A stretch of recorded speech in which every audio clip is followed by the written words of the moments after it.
When you let every possibility and memory and feeling run wild, you feel drained and you feel exhausted. And Jesus did something completely different. He brought everybody back to what mattered, which is the daily bread, and that's simple faith. And that's just showing up with obedience.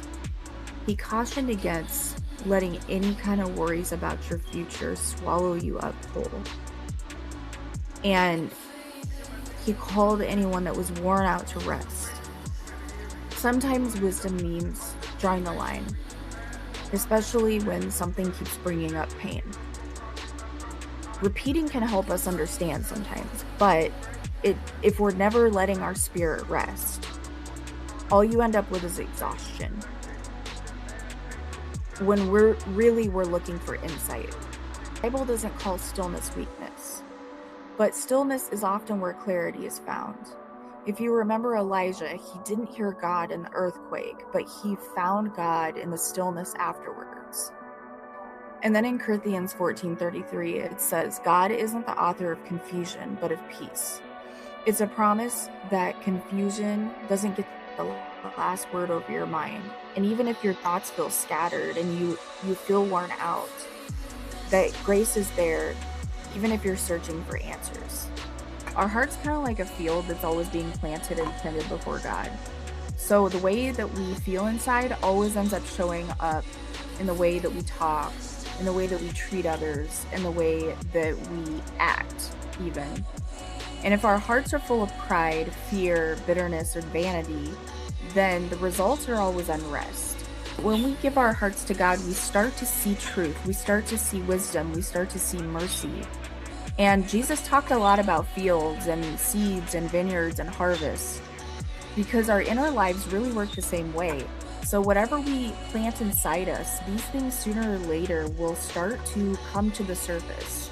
In the parable of the sower from Matthew's Gospel, it's all about the soil. So the ground decides if the seed will grow. Some people hear the truth at first, and then when life gets tough, they get distracted, and then fear takes over. And then others let the message sink in, and they end up living abundantly. So being open isn't just about sitting back and letting things happen, but it's about making that conscious choice to embrace what's good and right.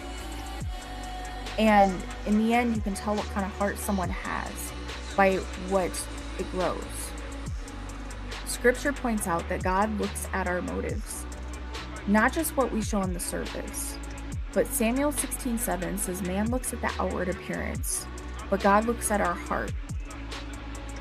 And it says that in the first book of Samuel. What's hidden inside of us actually matters.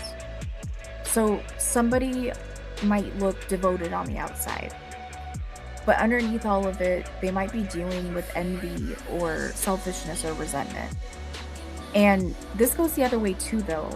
So even if someone is hurting or struggling, they can still be honest and real with God as long as they stay humble and turn back to Him.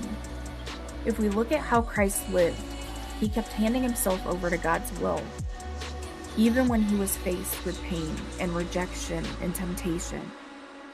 That's not weakness, but Scripture shows us that this is the kind of surrender that is about being realigned.